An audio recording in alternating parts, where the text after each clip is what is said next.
गांव खड़क मंगोली सेवा ही सेवा गौशाला पंचकुला में एक गाय माता ने दिया 4 बच्चों को जन्म, जिसमें एक बछड़ा और 3 बछिया। सेवा ही सेवा गौशाला संचालक रमेश अग्रवाल ने कहा, हम इसे राधा कृष्ण जी का की कृपा मानते हैं, जो उनकी कृपा हमारी गौशाला में हुई। ऐसा चमत्कार हुआ है क्योंकि हमने एक दिन पहले ही राधा कृष्ण जी की मूर्ति की स्थापना करवाई थी यहाँ पर। आज हमारी गौशाला में एक गौ माता ने 4 बच्चों को जन्म दिया, जो आज तक हमने अपने जीवन काल में एक साथ 4 बच्चों को जन्म देते हुए कोई गौमाता नहीं देखी थी। हमें नहीं पता था ऐसा चमत्कार हमारी ही गौशाला में होगा। आज ये देखकर बड़ी खुशी भी हुई और गर्व भी महसूस हुआ। हम राधा कृष्ण जी कृपा हुई है जो हमारी गौशाला में उन्होंने गौ माता को आशीर्वाद दिया। गौ सेवक सेवादार संचालक रमेश अग्रवाल, ब्यूरो चीफ सुरिंदर चौहान, पंचकुला।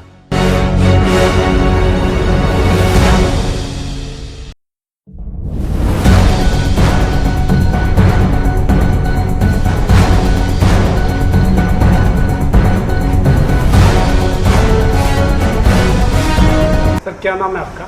रमेश अग्रवाल।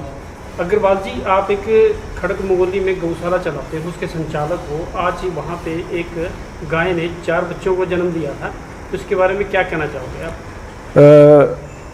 सेवा ही सेवा चैरिटेबल हॉस्पिटल चलाता है। इसने पिछले 2.5 महीने से एक गौशाला टेक ओवर की है माजरी चौक खड़क मंगोली में। हमारे पास 80 गौएँ हैं। जब हमने ये गौशाला टेक ओवर की थी तो यहाँ गायों का बहुत ज़्यादा बुरा हाल था, बहुत ज़्यादा बुरा हाल। अब 2.5 महीने में जो गौएँ हैं बहुत स्वस्थ हो गई हैं। लोग हमें गौएँ दान में भी दे रहे हैं।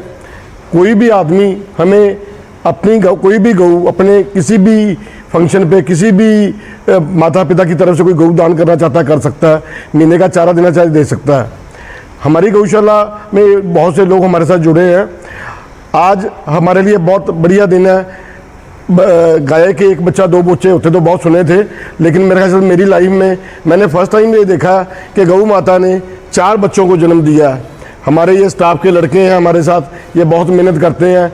इन लोगों ने देखा और इन लोगों ने गाय को बच्चों को बाहर निकाला और डॉक्टर साहब ने भी हमारे पास यहाँ बड़ी मेहनत की। हम आगे गौशाला को शुरू किया हुआ है काम। कोई भी दानी सज्जन हमारे पास आकर हमारे साथ जुड़ सकता है। धन्यवाद। कितने बच्चे दिए थे उन्होंने? 4 बच्चों में से जैसे बछड़ा कितना था और बच्ची कितनी थी? 1 बछड़ा था, 3 बच्चियाँ थी। 3 बच्चियाँ आप देख सकते हैं हमारे हाथ में हैं। अच्छा, तो आपने अपने पूरे जीवन काल में ऐसा कोई वाक्य देखा था जैसे 4 या 5 बच्चे किसी ने, या 3 बच्चे 2 बच्चे ऐसे दिए हो? मैंने आज तक कभी नहीं देखा। दो झूठ सुने हैं।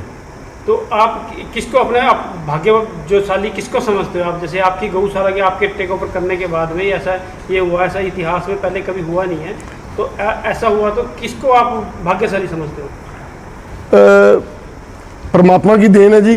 परमात्मा के आगे कुछ भी परमात्मा कुछ भी कर सकता है। मैंने परसों हमने यहाँ राधा कृष्ण की मूर्ति की स्थापना की थी और कल हमने उसको प्रॉपर विधि से उसका वस्त्र वगैरह मुकुट वगैरह लगाया गया था।